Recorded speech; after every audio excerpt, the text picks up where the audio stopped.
I descended the iron stairwell into sub-level 93 at 0400 hours, the same time I had descended every day for the past 11 years. My hands still shook during the first 100 steps. By the time I reached the mortuary floor, the trembling had stopped. Not because I had grown brave, but because my body had learned that fear served no purpose when you worked with the dead. The Imperium produces more corpses than any other commodity. Millions die in the factories above us. Billions fall on distant battlefields. The bodies return to Hive cities in numbers that dwarf the living population. Someone must process them. Someone must sort the dead from the useful dead. Someone must render flesh into protein, bone into chemicals, blood into industrial lubricant. My name is Ven Karas. I am a mortuary worker in Hive Tertius, subsector Calixis. I am not a soldier. I have never fired a weapon in service to the Emperor. I will never be remembered or honored. When I die, I will be processed in the same facility where I have processed others for more than a decade. This is not a story of glory. This is not a tale of heroes. This is what happens when you spend your life surrounded by mountains of the dead. The stairwell connecting the manufacturing districts to the mortuary levels stretched down through 30 vertical kilometers of Hive infrastructure. Most workers took the industrial lifts, ancient platforms that groaned under the weight of cargo and human freight. I preferred the stairs. The lifts broke down frequently, trapping their occupants for hours in the dark between levels. The stairs only required functioning legs and the will to use them. The walls were bare rockcrete, unpainted and uncleaned for centuries. Moisture seeped through cracks where the Hive's plumbing had failed generations ago. Fungi grew in phosphorescent clusters near the moisture, providing the only light in stretches where the lumen strips had burned out and never been replaced. I had learned to navigate by the glow of fungus, by the echo of my footsteps, by the changing smell of the air as I descended deeper into the Hive's foundation. Other workers passed me on the stairs, going up as I went down. The shift change at 0400 hours meant the night crews were returning to the residential warrens, while the day crews descended to their assignments. No one spoke. Conversation required energy better saved for the work ahead. I recognized faces in the fungal light. Merrick, who worked the furnaces in Processing 3. Saline, who operated the chemical vats in rendering.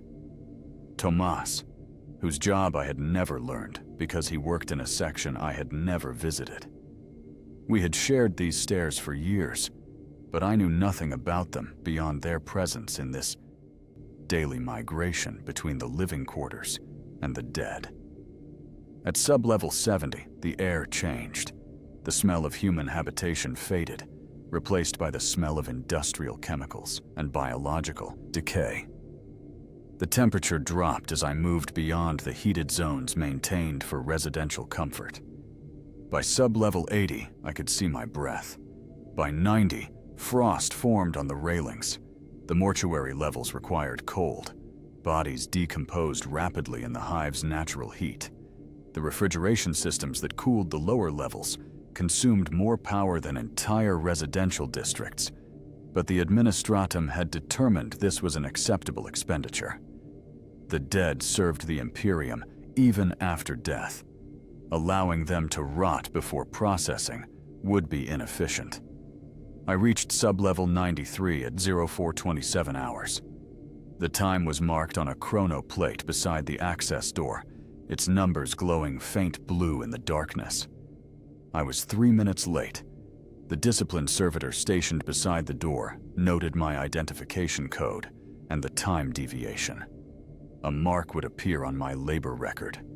3 marks in a single month resulted in ration reduction. 5 marks resulted in reassignment to less favorable work details. I had accumulated 2 marks this month. I would need to arrive earlier tomorrow to maintain my current assignment. The thought should have produced anxiety, but I felt only the familiar numbness that had settled into my chest years ago. The access door opened with a pneumatic hiss. Warm air rushed out from the mortuary floor beyond, carrying the smell that defined my existence. It was not simply the smell of death, which would have been almost clean in its simplicity. It was the smell of chemical preservatives, of industrial solvents, of furnace ash, of rendered fat, of disinfectant failing to mask biological processes. I had read once, in a data scroll I should not have been able to access, that the human brain can become habituated to any smell given sufficient exposure. The scroll had been incorrect. After 11 years, the smell of the mortuary floor still made my throat constrict on the first breath. I simply forced myself to take a second breath, then a third, until my body accepted the contaminated air as normal. The mortuary floor stretched beyond my vision, disappearing into the industrial haze that filled the vast chamber. The ceiling was lost in shadow 30 meters above, supported by columns of riveted steel that had been ancient when my grandfather's grandfather first descended these stairs. The floor was bare metal, scarred by decades of heavy machinery and corrosive fluids, sloping slightly toward drainage channels that carried waste to processing tanks below.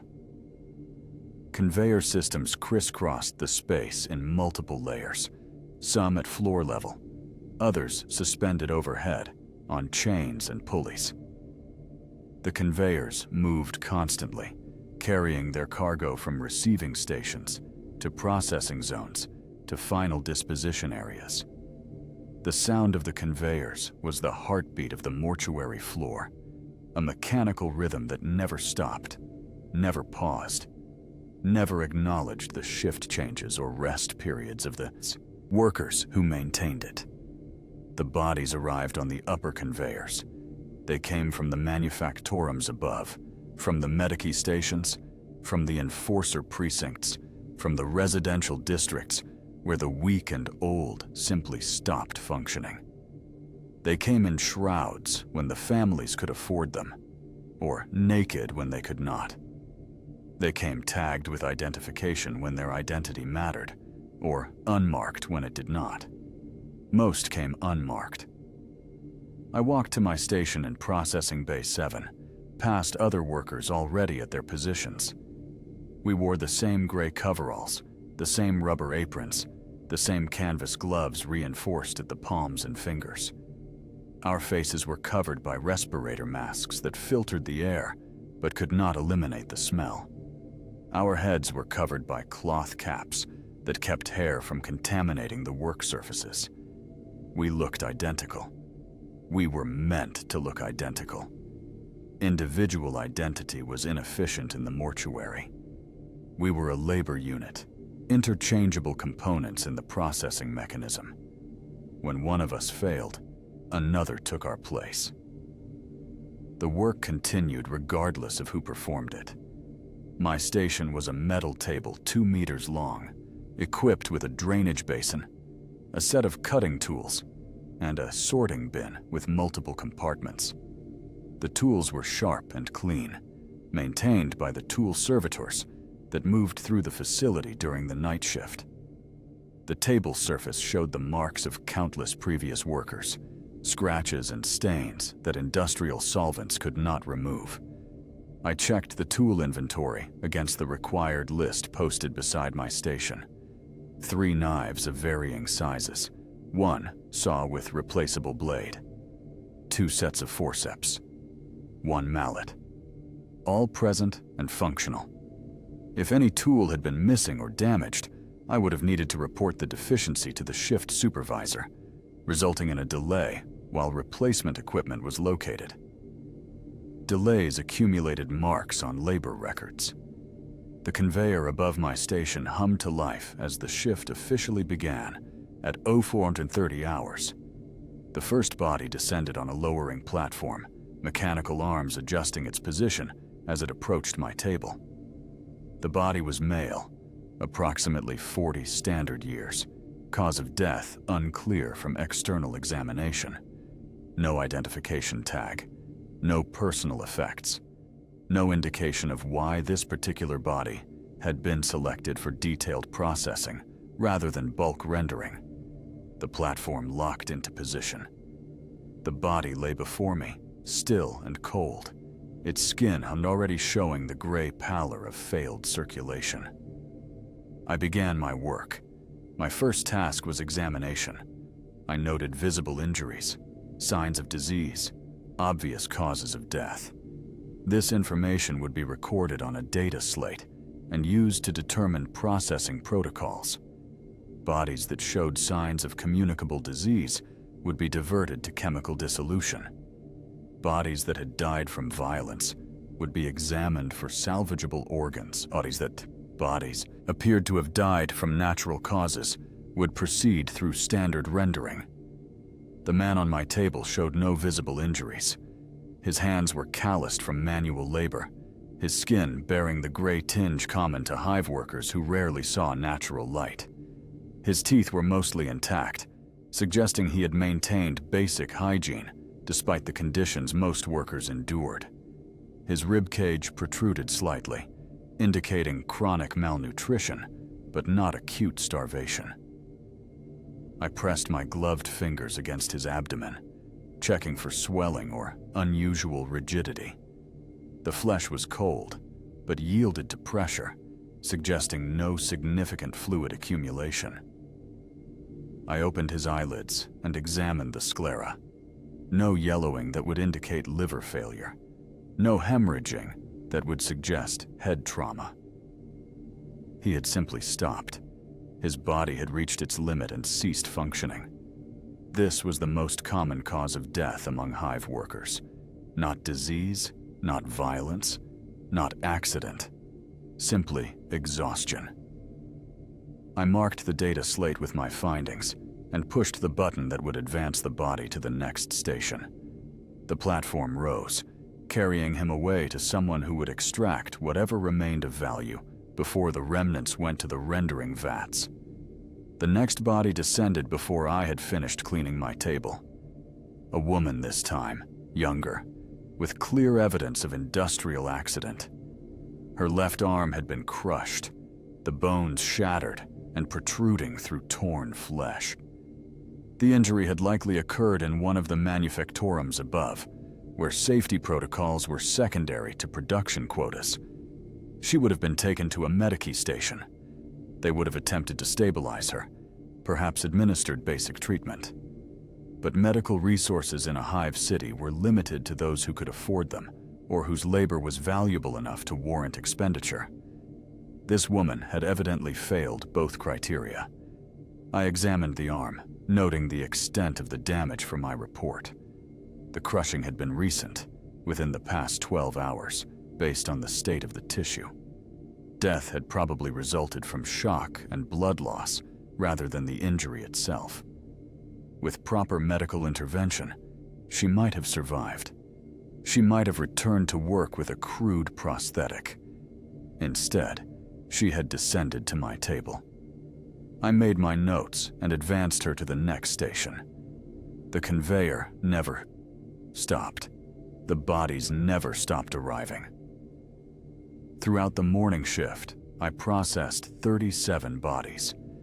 Each required examination. Each required documentation. Each required decisions about appropriate processing based on the state of the remains. Some were fresh, still warm from recent death. Others had been in temporary storage, their flesh beginning the early stages of decomposition.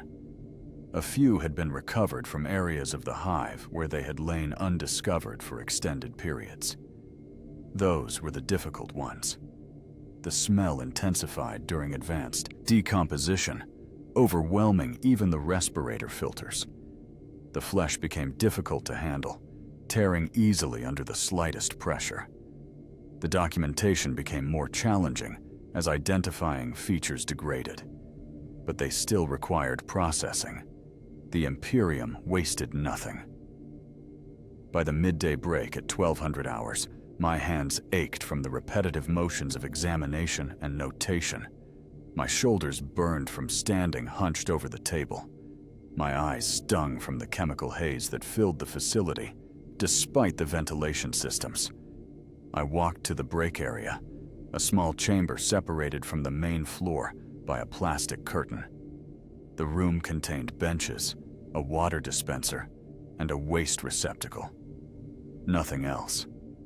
We were allotted 30 minutes for the midday break, time meant for hydration and basic biological functions. Other workers sat on the benches, their masks pulled down to expose faces gray with fatigue. I recognized some from years of shared shifts, but I could not recall their names. Names were not part of our work. We were identified by station numbers and shift assignments. I filled a tin cup with water from the dispenser and drank. The water tasted of metal and chemicals, filtered through systems that had not been properly maintained in decades. It was safe enough to prevent immediate illness, but I sometimes wondered what accumulated damage it caused over years of consumption. Merrick sat on a bench near the curtain, staring at the wall. His hands trembled slightly, a tremor I had seen before in workers who had spent too many years on the mortuary floor. The tremor would worsen over time until his hands became too unreliable for detailed work. Then he would be reassigned to a position requiring less dexterity, probably in the rendering section where the work was more physical but less precise. Eventually, the tremor would spread to his arms, then his entire body. He would no longer be capable of productive labor. He would be retired from service. He would descend to my table. I finished my water and returned the cup to its storage rack. The break period ended at 1230 hours. I returned to my station before the conveyor reactivated, preparing my tools for the afternoon shift. The work resumed. More bodies, more examinations, more notations. The afternoon brought a delivery I had not encountered before. The body on the platform was small, a child of perhaps 8 standard years. The cause of death was immediately apparent. Burns covered most of the body's surface, the flesh charred and peeling away from the underlying tissue. I stood looking at the child for longer than necessary. Children were not uncommon in the mortuary, but they were unusual at my station.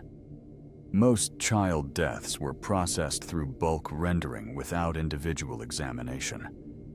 This one had been diverted to detailed processing for reasons not specified on the accompanying documentation. I forced myself to begin the examination, documenting the extent of the burns, noting the pattern that suggested exposure to open flame rather than chemical burn or steam. The child had likely been in one of the residential warrens when a fire broke out. Fires were common in the Hive. The ancient wiring failed frequently, the accumulated refuse ignited easily, and the ventilation systems often spread flames through entire sections before response teams could contain the blaze. The child's hands were clenched into fists. I gently opened them, checking for anything held in the grip. In the right hand, I found a small metal object. I cleaned it carefully and examined it under the workstation light. It was a toy, a crude representation of an Imperial Guard soldier cast in low-quality metal. The paint had mostly worn away, but traces remained showing the blue and white colors of the Cadian regiments. Someone had given this child a toy soldier. Someone had cared enough to provide a small comfort in a hive where comfort was scarce. I should have logged the object and placed it in the personal effects bin for potential return to surviving family members. Standard protocol dictated that all items found with bodies be documented and stored for 30 days before disposal. Instead, I slipped the toy soldier into my pocket. This was theft. This was violation of processing protocols. This was the kind of infraction that resulted in immediate dismissal and potential disciplinary action. I completed my examination of the child and advanced the body to the next station. The conveyor carried it away to whatever fate the processing system determined. The toy soldier remained in my pocket, its metal warm against my leg. The mortuary floor operated as a single vast machine, each component precisely calibrated to handle specific aspects of the processing sequence. My station in the examination bay represented only the first stage. Bodies that passed through my table entered a complex system that would separate useful materials from waste, extract anything of value, and reduce the remainder to raw components. Processing Bay 7 fed directly into the organ salvage section. Workers there opened the bodies I had examined, removing organs that met minimal functionality standards: hearts, livers, kidneys, lungs. These were preserved in chemical solutions and stored in refrigerated containers for potential transplant or biological study. The standards for organ salvage were not high.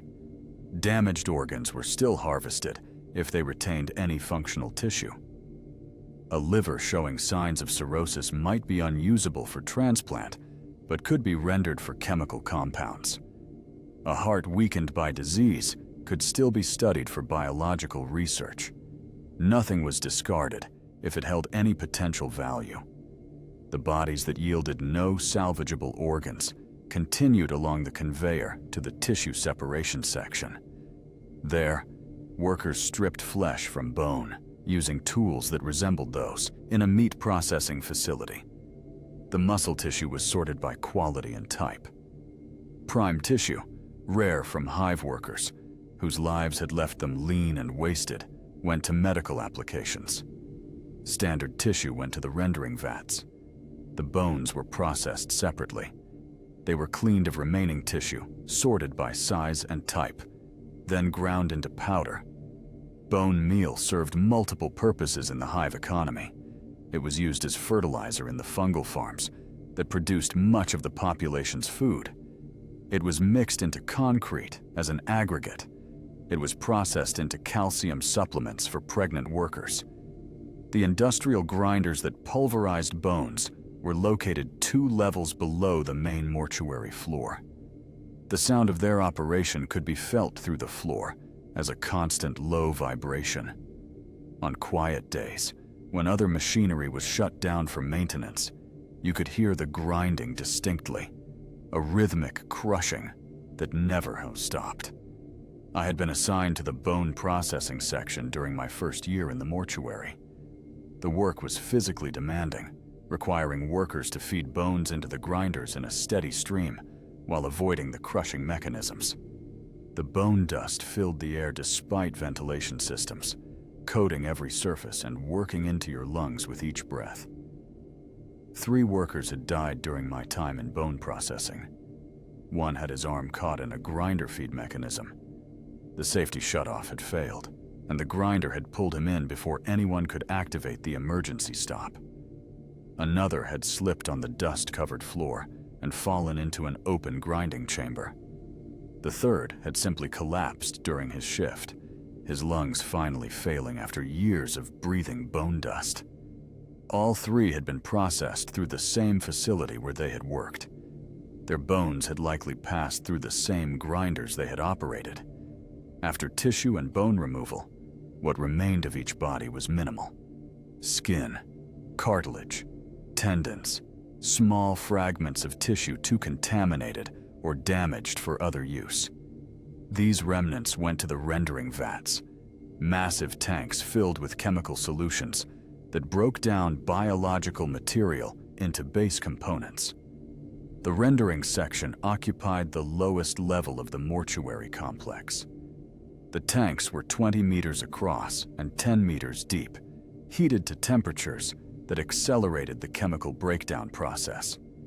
The mixture inside was constantly agitated by mechanical stirrers, creating a churning mass of dissolving tissue and caustic solution. The smell from the rendering section was distinct from the rest of the mortuary. It was a chemical smell primarily, the acidic bite of the rendering solution. But underneath was something organic and wrong. It was the smell of biological material being forcibly separated into its constituent molecules, a process that should have occurred gradually through natural decay, but was instead accelerated by industrial chemistry. Workers in the rendering section wore sealed environment suits with independent air supplies. Even with that protection, the caustic fumes found ways through seals and joints, burning eyes and lungs. The suits themselves degraded rapidly in the chemical environment, requiring replacement every few months. I had never been assigned to rendering. My labor record indicated aptitude for detailed work requiring manual dexterity, but noted physiological sensitivity to caustic environments. The assessment had been made during my first month in the mortuary, after I had reacted badly to exposure to rendering fumes during a facility tour. That sensitivity had likely saved my life. Workers assigned to rendering typically lasted 5 years before accumulating enough chemical damage to render them unable to continue. I had been in the mortuary for 11 years.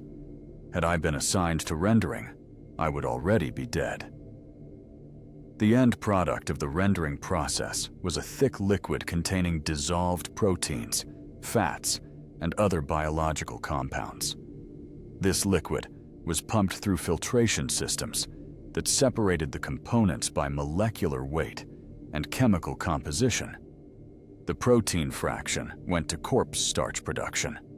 Corpse-starch was a staple food throughout the Imperium, particularly in Hive cities, where agricultural production could not support the population. The name was considered crude by those who administered the food distribution systems, who preferred technical terms like reclaimed protein substrate or synthesized nutrition base. But everyone knew what corpse-starch was made from. Everyone in the Hive had eaten it. There was no alternative unless you had the wealth to purchase imported food from agricultural worlds, and such wealth was rare in the lower Hive levels. I had eaten corpse-starch for 11 years. Every ration bar distributed to mortuary workers was made from the product we ourselves created. The thought should have produced revulsion, but I had long ago exhausted my capacity for that emotion. The fat fraction from rendering was processed into industrial lubricants used to maintain the machinery that filled the Hive. The mineral content was extracted and refined for various chemical applications. The residual waste, the fraction that could not be further separated or used, was pumped to deeper levels of the Hive, where it was mixed with other industrial waste and eventually dumped into the vast subterranean caverns that had been carved out over millennia of mining operations. Nothing was truly discarded. Everything was used or stored or dumped where it would not interfere with the functioning systems. The machinery that processed the dead operated continuously, shut down only for maintenance when critical components failed. The conveyor systems were checked monthly. The rendering tanks were inspected quarterly. The bone grinders received weekly servicing to replace worn, crushing surfaces. The human workers received no maintenance. When we failed, we were simply replaced. I was not the only one who noticed the strangeness. On the third day after I had taken the toy soldier, I saw Saline examining a body at a neighboring station. She was supposed to be marking tissue quality, a task requiring only superficial observation. Instead, she stood motionless, staring at the face of the corpse before her. I had worked near Saline for 6 years. She was efficient and unremarkable, her work meeting standards without exceeding them. I had never seen her pause during processing.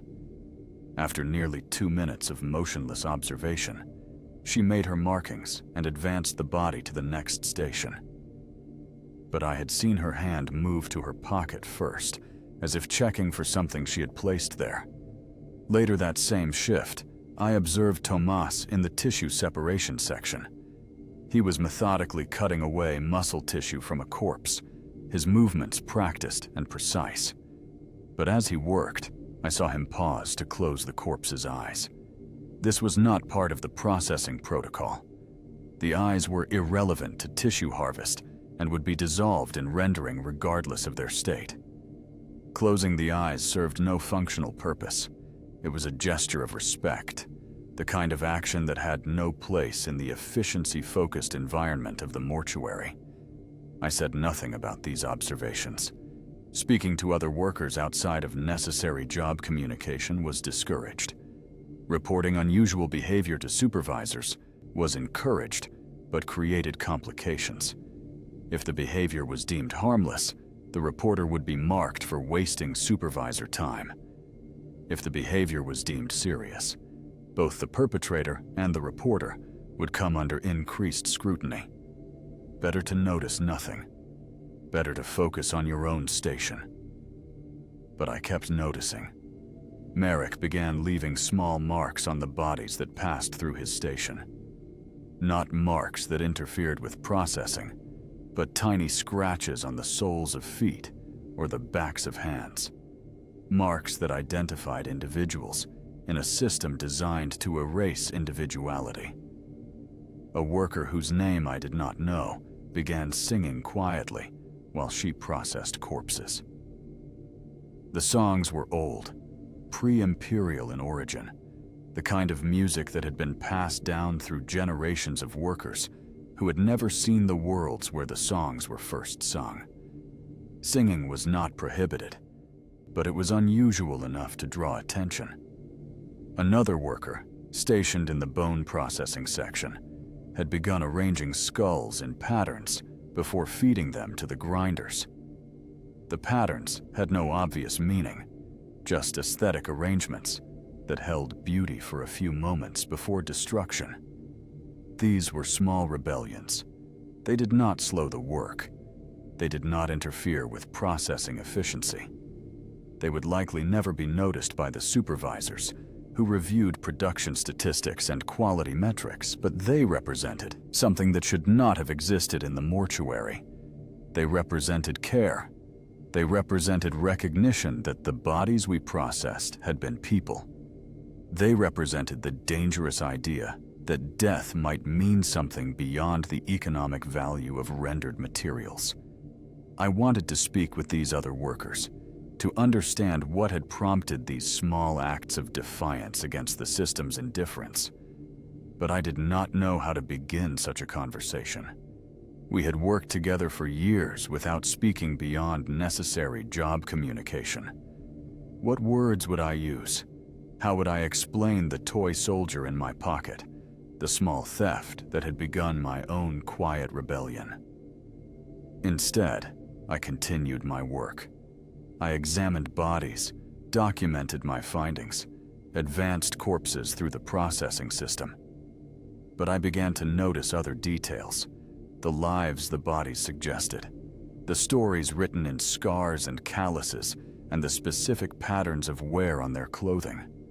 An elderly woman, whose hands showed the distinctive burns of someone who had worked near furnaces for decades.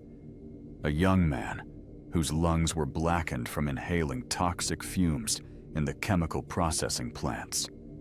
A middle-aged worker, whose spine had curved from years of carrying heavy loads in the cargo districts. They had all served the Imperium. They had all fulfilled their function in the vast mechanism of Hive productivity. And they had all ended here, their service rewarded with industrial processing and conversion into raw materials. The Imperium taught that service was its own reward. That duty transcended individual desire, that the needs of humanity as a whole justified any sacrifice demanded of its individual members. I had believed this once. I had descended these stairs for the first time believing I was performing essential work, that processing the dead with efficiency and precision was a form of service as valid as military combat or technical innovation. But 11 years of processing corpses had eroded that belief. Every body that crossed my table represented a life spent in service that had earned nothing but this final efficiency.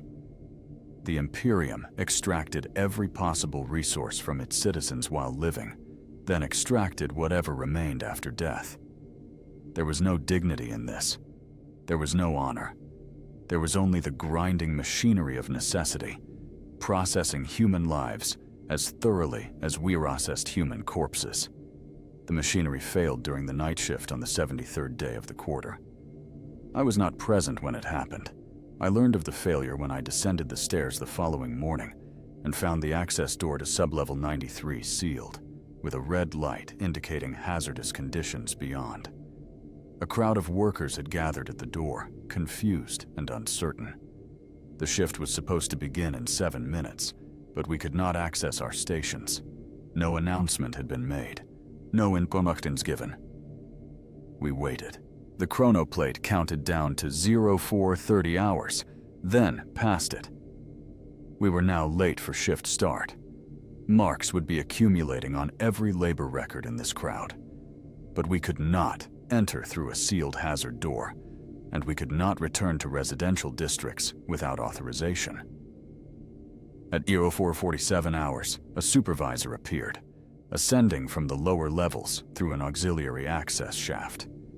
His environment suit was sealed, and his respirator mask obscured his features. He spoke through a Vox amplifier, his voice mechanical and harsh. Processing Bay 7 through 12 are currently non-operational due to containment failure in rendering Tank 4. Estimated repair time is 36 hours. Workers assigned to affected bays are hereby temporarily reassigned to overflow processing on sublevel 97. Sublevel 97 was deeper into the Hive Foundation, well below the standard mortuary levels. I had never been assigned there. I knew only that it handled specialized processing that required additional containment protocols. We descended. The auxiliary shaft led down through narrow passages that bypassed the main stairwells, emergency routes used only when primary access was blocked. The walls here were rough stone, unfinished surfaces that predated the more sophisticated construction of the upper Hive levels. The temperature dropped sharply as we descended. The cold intensified beyond even the standard mortuary level chill, reaching temperatures that made breathing painful and caused exposed skin to numb rapidly. Sublevel 97 was not a processing floor in the standard sense. It was a storage facility, a vast chamber filled with bodies that had been frozen for long-term preservation. The bodies were stacked on racks that extended from floor to ceiling, organized in rows that disappeared into the frozen darkness beyond the range of the dim lumen strips. Thousands of bodies, tens of thousands, more than I could comprehend. The supervisor's voice echoed through the chamber. Tank 4 containment failure has contaminated bays 7 through 12 with caustic rendering solution. All bodies currently in those bays are considered contaminated and cannot be processed through standard channels. You will remove bodies from the contaminated bays and transport them here for frozen storage until the contamination can be assessed. This was not standard work. This was cleanup of an industrial accident, the kind of task that exposed workers to chemical hazards well beyond normal processing risks. We should have been equipped with sealed environment suits. We should have received specific safety training. We should have been offered hazard compensation in the form of increased rations or reduced future shift requirements. Instead, we were given basic respirators and told to begin immediately. We returned to sublevel 93 through the auxiliary shaft. The hazard seal was opened, and we entered the contaminated processing bays. The smell was immediately overwhelming. The acidic bite of rendering solution mixed with the smell of burning tissue where the caustic liquid had contacted flesh. Processing Bay 7 was flooded. The rendering solution had backed up through drainage channels when Tank 4 had failed, overflowing onto the processing floor and contaminating everything it touched. The metal tables were corroded, their surfaces pitted and discolored. The tools had been dissolved. The conveyors had stopped, their mechanisms locked by chemical damage. And the bodies that had been in the middle of processing when the failure occurred, had been exposed to the rendering solution. The chemical had begun its work, partially dissolving flesh and leaving corpses in states of incomplete breakdown. We waded through the contaminated fluid, our boots dissolving slowly in the acid. We lifted bodies that came apart in our hands, the tissue weakened by chemical exposure. We carried them through the auxiliary passages to the frozen storage facility, where they were added to the racks alongside the thousands already preserved there. The work continued for 18 hours. We were not given breaks. We were not rotated out for rest. We simply continued removing bodies from the contaminated bays until all recoverable remains had been transferred to frozen storage. My coveralls had been eaten away by the rendering solution. My gloves had disintegrated. The skin on my hands and forearms showed chemical burns, red and blistered where the caustic liquid had found contact.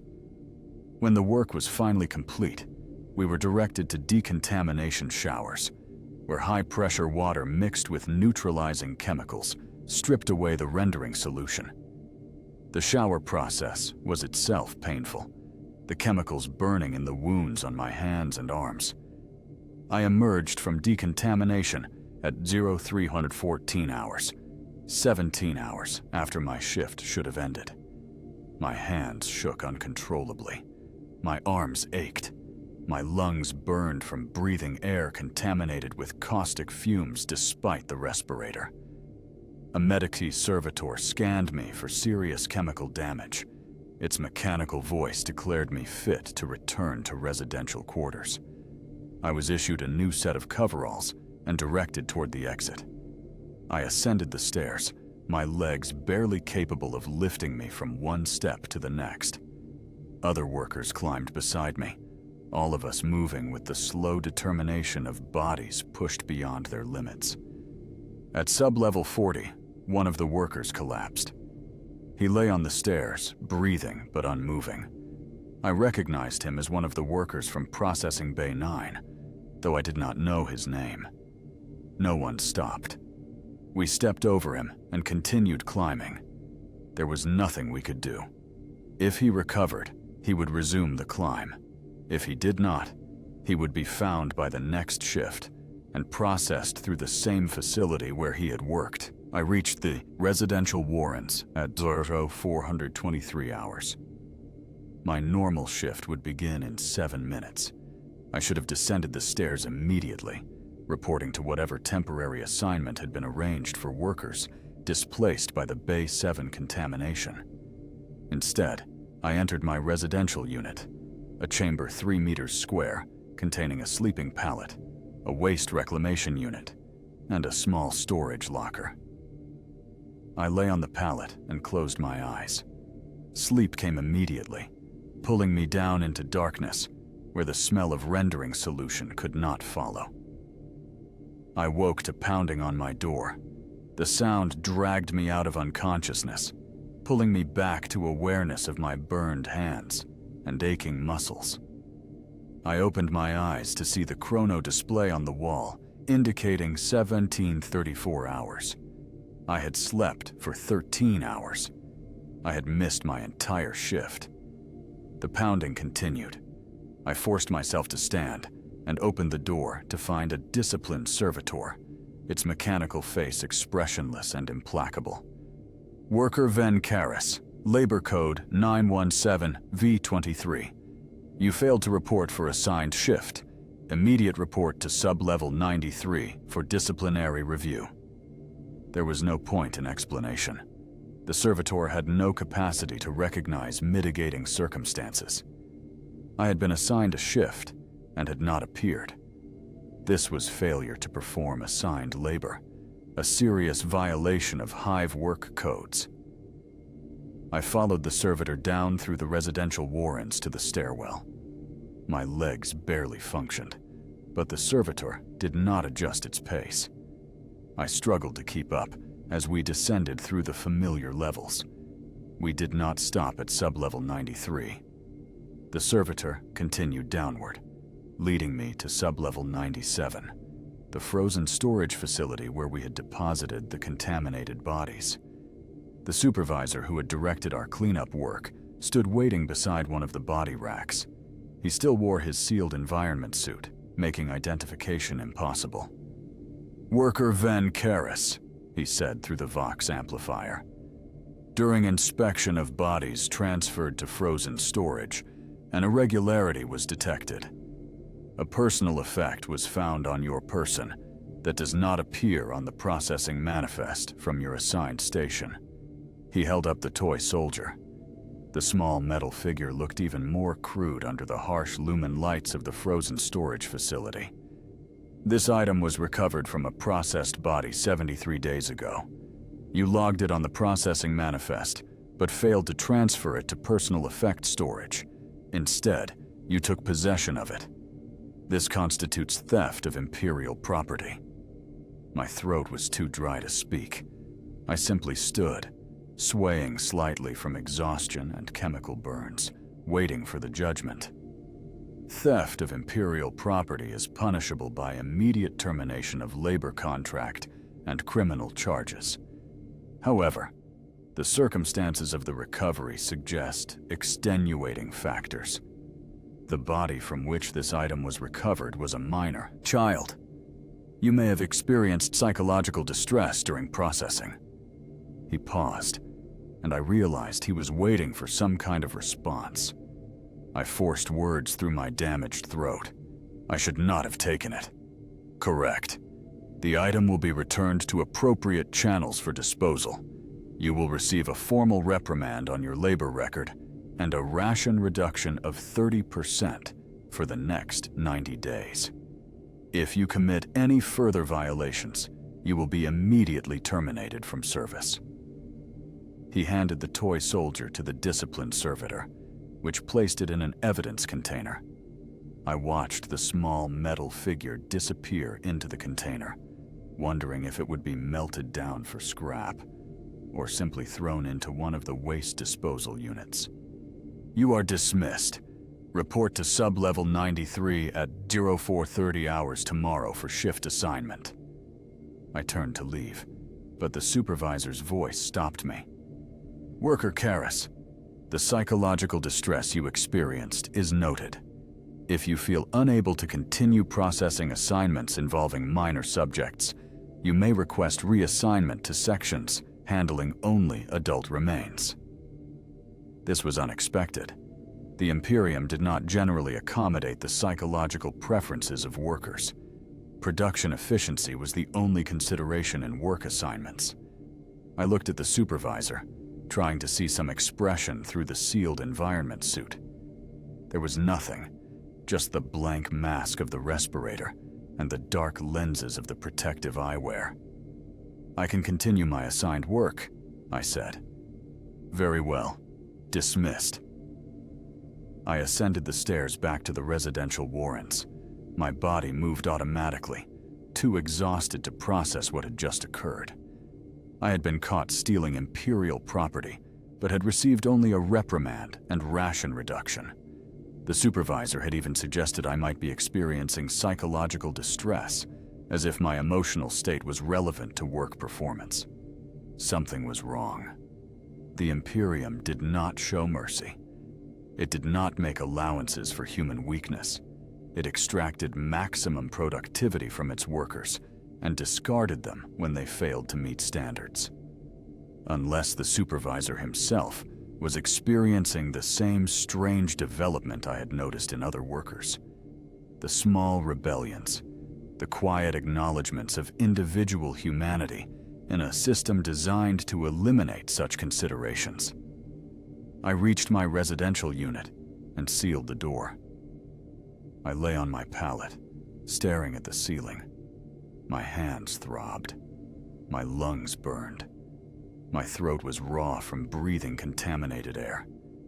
And somewhere in the frozen storage facility, the toy soldier sat in an evidence container, waiting to be reduced to scrap metal and recycled into the industrial processes that consumed everything in the hive. The ration reduction began the following week.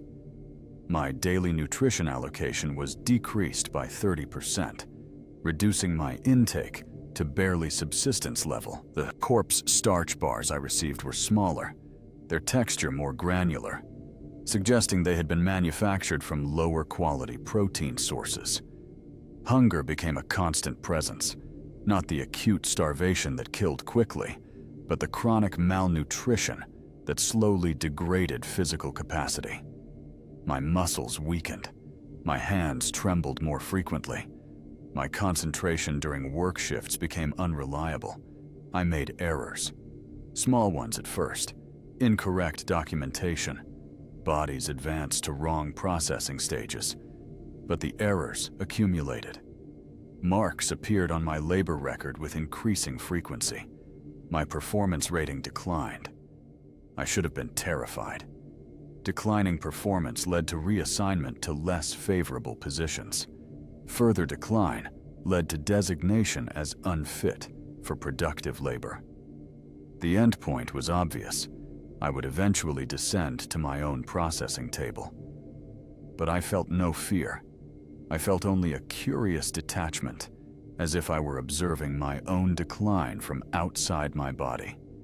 Other workers noticed. Saline began sharing portions of her rations with me during the midday break, sliding small pieces of corpse-starch across the table when the monitoring servitors were looking elsewhere. This was itself a violation of ration distribution protocols, but she performed the transfer with practiced efficiency.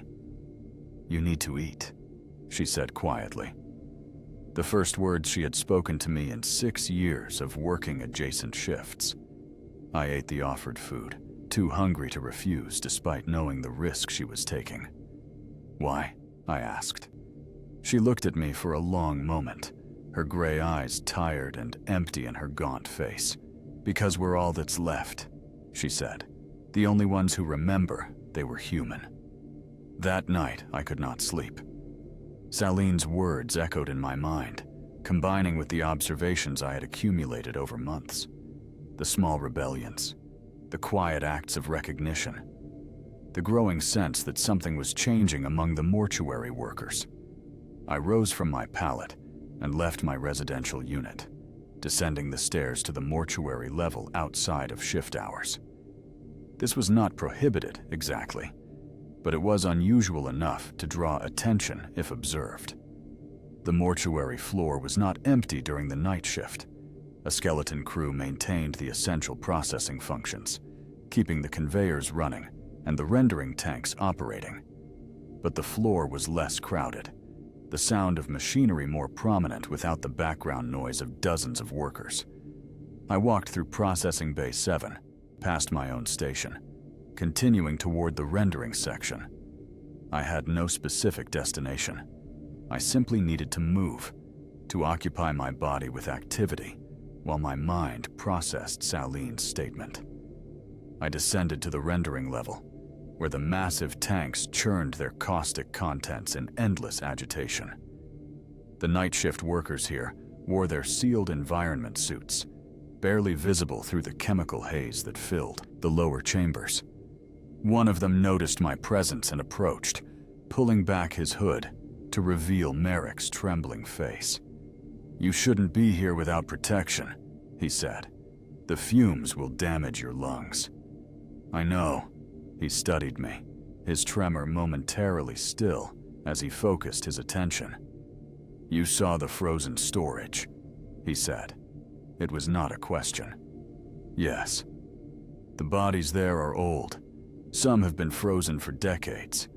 The Imperium stockpiles them when there's excess death, saves them for processing when rendering capacity is available." He paused, his tremor returning. "I've been assigned to rendering for 4 years. I've processed thousands of bodies. and I started wondering where they all came from. So I accessed the storage records. This was a serious violation. Workers had no authorization to access administrative data beyond their immediate work requirements. There are millions of bodies in frozen storage throughout the Hive, Merrick continued. Millions of citizens who died years ago, decades ago, some even centuries ago, preserved and waiting for processing.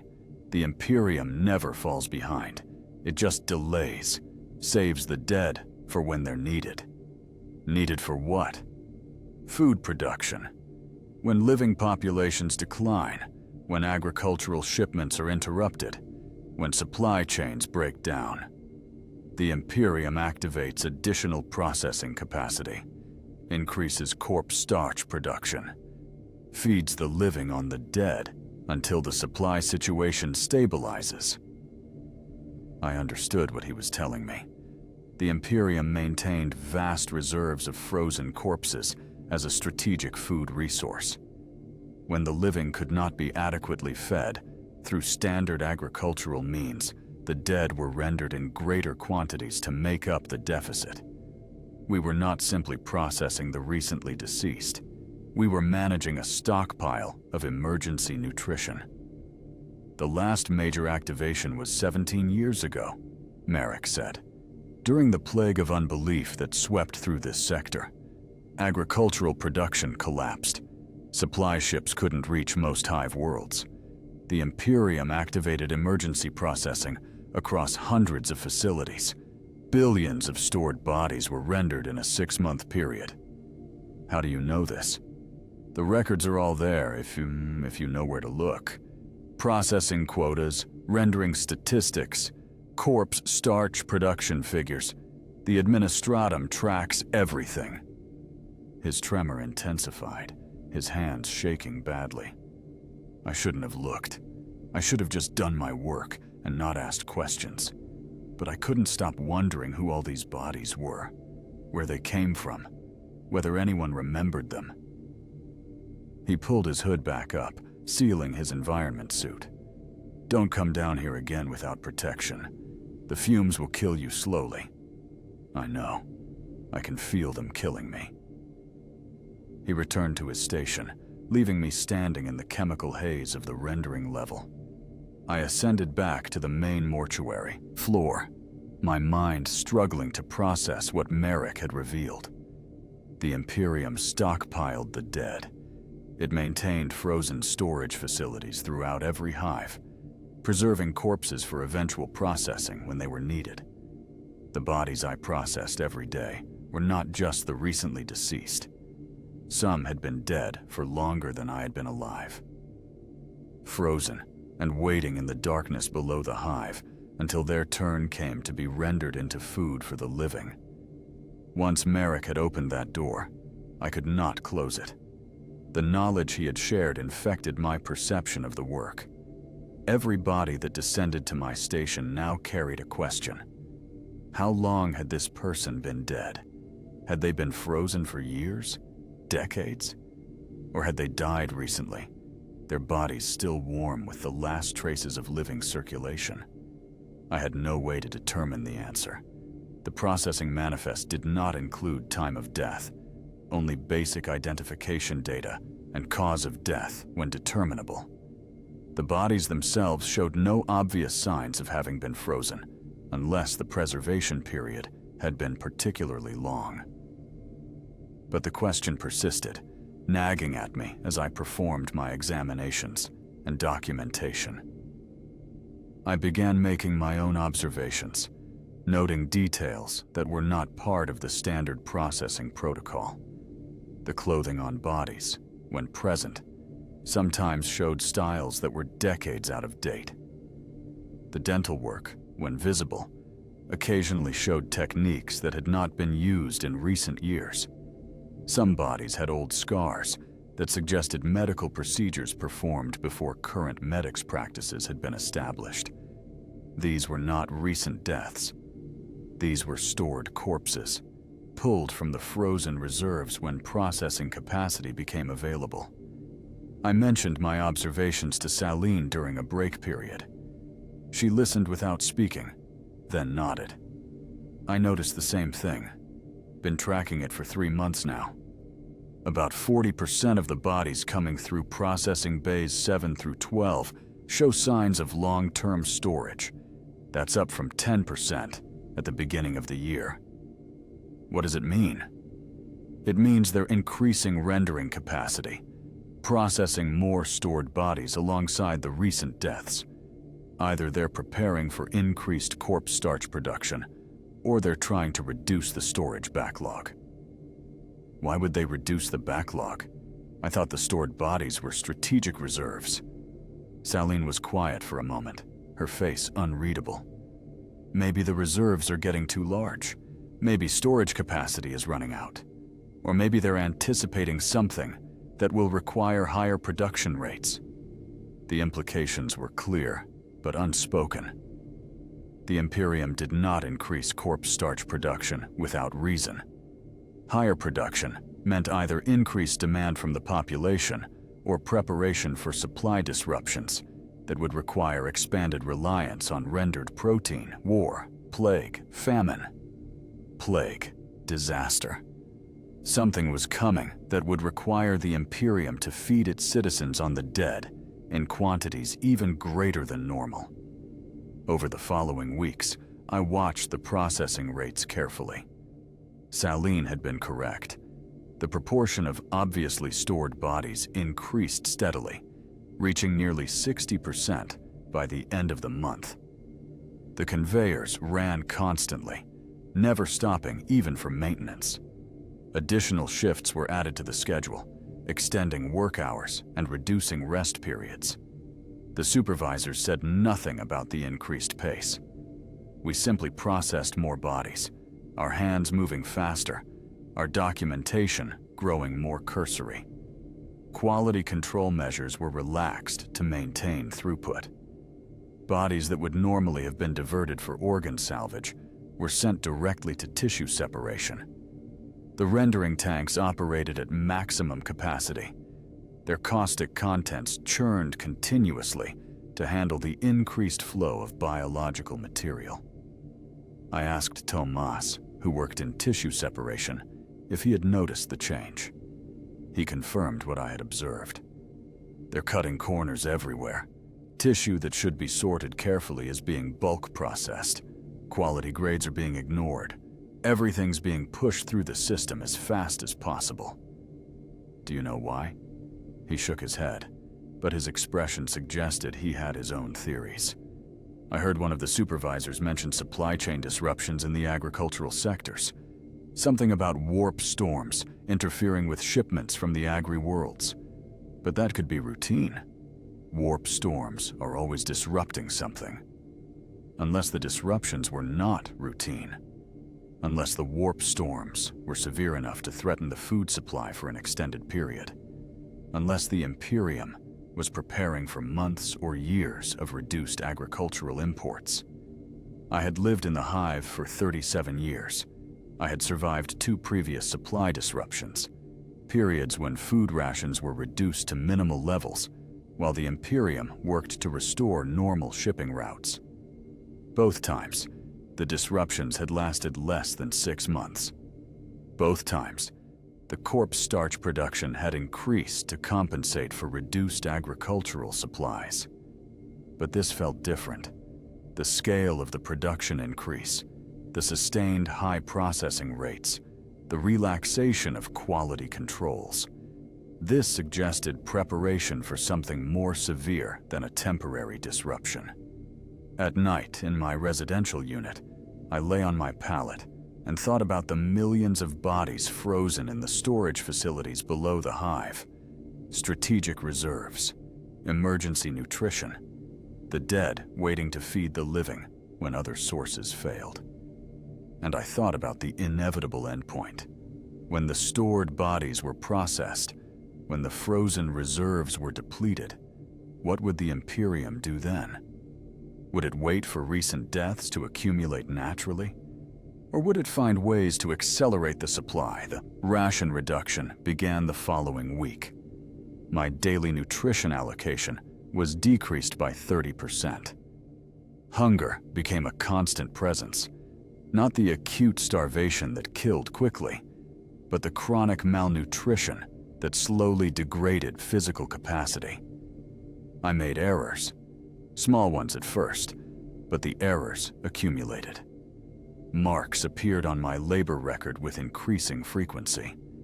Other workers noticed. A woman named Saline began sharing portions of her rations with me during the midday break, sliding small pieces of corpse-starch across the table when the monitoring servitors were looking elsewhere. "You need to eat," she said quietly. The first words she had spoken to me in 6 years of working adjacent shifts. "Why?" I asked. She looked at me for a long moment. "Because we're all that's left, the only ones who remember they were human." I could not sleep that night. I descended the stairs outside of shift hours, walking through the empty mortuary floor. I continued toward the rendering section, where I found Merrick, a worker whose hands trembled constantly from years of chemical exposure. "You shouldn't be here without protection," he said. "The fumes will damage your lungs." He studied me. "You saw the frozen storage?" "Yes. The bodies there are old. Some have been frozen for decades. The Imperium stockpiles them when there's excess death, saves them for processing when rendering capacity is available." He paused. "There are millions of bodies in frozen storage throughout the Hive. The Imperium never falls behind. It just delays, saves the dead for when they're needed." Needed for what? Food production, when living populations decline, when supply chains break down. The Imperium activates additional processing capacity, feeds the living on the dead until the supply situation stabilizes. I understood. The Imperium maintained vast reserves of frozen corpses as a strategic food resource. "Don't come down here again without protection," Merrick said. "The fumes will kill you slowly." He returned to his station, leaving me in the chemical haze. Once Merrick had shared that knowledge, I could not ignore it. Every body that descended to my station now carried a question. How long had this person been dead? I began making my own observations. The clothing on bodies, when present, sometimes showed styles that were decades out of date. The dental work occasionally showed techniques that had not been used in recent years. These were not recent deaths. These were stored corpses, pulled from the frozen reserves. I mentioned my observations to Saline during a break period.